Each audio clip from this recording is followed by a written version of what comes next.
వరంగల్లోని వరద ముంపు ప్రాంతాల్లో పర్యటిస్తున్నారు రాష్ట్ర మంత్రి కొండా సురేఖ. వర్షాలతో ఇబ్బందులు పడిన బాధితులకు ప్రభుత్వం అండగా ఉంటుందని చెప్పారు. వరంగల్ సిటీలోని బిఆర్ నగర్, మైసయ్య నగర్ కాలనీల్లో పర్యటించారు మంత్రి. బాధితుల్ని ఆదుకుంటామని, ప్రజలంతా ధైర్యంగా ఉండాలన్నారు. జల దిగ్బంధంలో చిక్కుకున్న వారికి డ్రోన్ల సాయంతో ఆహారం, మంచినీరు, మందులు అందించేందుకు చర్యలు తీసుకోవాలని అధికారులను ఆదేశించారు మంత్రి. భద్రకాళి బండ్ నిర్మాణ పనులు ఆగడంతో వరంగల్లోని కొన్ని ప్రాంతాలు మునిగాయని, రానున్న రోజుల్లో ఇలాంటి పరిస్థితులు రాకుండా చర్యలు తీసుకుంటున్నామంటున్న మంత్రి సురేఖతో Ashok face to face. Warangal నగరాన్ని ముంతెచ్చాయి, సహాయక చర్యలు చేపడుతున్నారు. ఈ ముప్పు ప్రాంతాలను ఎలాంటి జాగ్రత్తలు తీసుకోబోతున్నారో తెలుసుకునే ప్రయత్నం చేద్దాం. మనతో మాట్లాడడానికి మంత్రి కొండా సురేఖ ఉన్నారు. మేడం, చెప్పండి, ఈ ముప్పు ప్రాంతాలను సురక్షితంగా తరలించేందుకు ప్రయత్నాలు జరుగుతున్నాయి. ఎట్లాంటి జాగ్రత్తలు చేపట్టబోతున్నారు? ఎన్డీఆర్ఎఫ్ బృందాలను పిలిపించడం జరిగింది.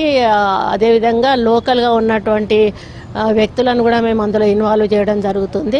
వాళ్ళు కూడా వెళ్ళి స్వతహాగా చేస్తున్నారు. ఎన్డీఆర్ఎఫ్ బృందాలు అయితే దాదాపుగా అందరినీ కూడా ఒక్కొక్కరి తర్వాత తీసుకురావడం జరుగుతుంది. ముఖ్యంగా మాకున్న డ్రాబ్యాక్ ఏంటంటే మాకు బోర్డ్స్ లేకపోవడం. బోర్డ్స్ ఉంటే ఎట్ ఏ టైం ఒక 10 మందిని అట్లా తీసుకొచ్చే అవకాశం ఉంటుంది. అయినా కూడా నిన్నటి నుంచి ఇప్పటి వరకు 600-700 మందిని బయటికి తీసుకురావడం, దాదాపు 9 షెల్టర్లు పెట్టడం, అందరినీ కూడా షెల్టర్లలో పెట్టి వాళ్ళకి కావాల్సిన భోజన సదుపాయాలు అవన్నీ అందించడం జరుగుతుంది. చిన్నపిల్లలకు పాలు కానీ, బిస్కెట్స్ కానీ, ఎవరెవరికి ఫ్రూట్స్ కానీ అట్లాంటివన్నీ కూడా సప్లై చేయడం జరుగుతుంది.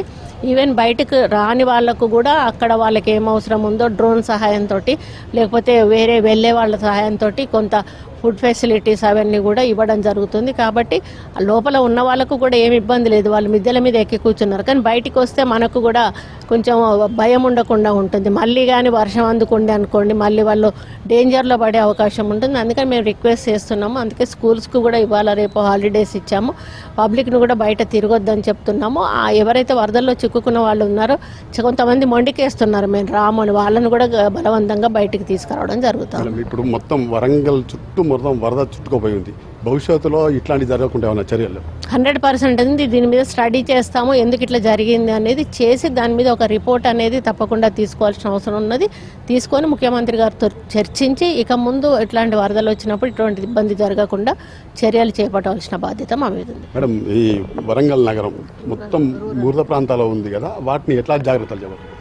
అంటే ఇప్పుడు కిలా వరంగల్లో అయితే ఇప్పుడు ప్రస్తుతము మనము ఫుడ్ ఇచ్చేదాని గురించి మెజర్స్ తీసుకుంటున్నాము. And right now medical facilities ఎక్కడెక్కడ అవసరమో వాళ్ళందరికీ ఇచ్చేస్తున్నాం. Almost like 7 to 8 major low lying areas ఉన్నాయి. చాలా మటుకు మనం షిఫ్ట్ చేసాం, కానీ కొంతమంది ఫస్ట్ ఫ్లోర్లో ఉండిపోయినారు. సో వాటికి మనము నెక్స్ట్ ఇప్పుడు ఇమీడియట్గా శానిటేషన్ చేసేదానికి కొద్దిగా ఇబ్బంది ఉంది. బికాజ్ ఎవరు వర్కర్స్ ఉన్నారో వాళ్ళు కూడా ఆ వాటర్లో. ఇప్పుడు భద్రకాళి చెరువు దగ్గర మొత్తం ముప్పు ప్రాంతం ఉందని మీకు తెలిసినా కూడా అక్కడ ప్రత్యామ్నాయ చర్యలు ఎందుకు చేపట్టలేకపోతున్నారు? అంటే చూడండి, నిన్న వర్షం పడింది. All of a sudden 2 to 3 అవర్స్లో 40 centimetres rain. It is almost like a cloud burst.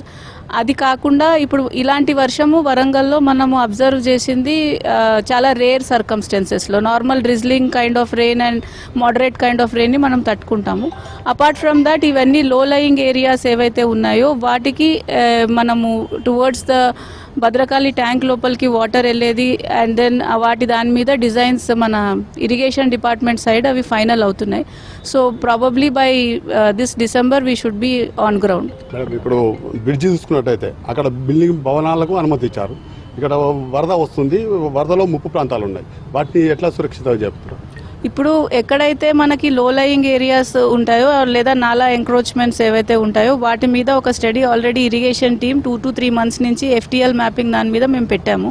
ఆ రిపోర్ట్స్ మేము ఇప్పుడు honourable minister ma'am and in charge minister గారి సమక్షంలో మేము తీసుకెళ్లి ప్రజెంట్ చేసేది ఉంది.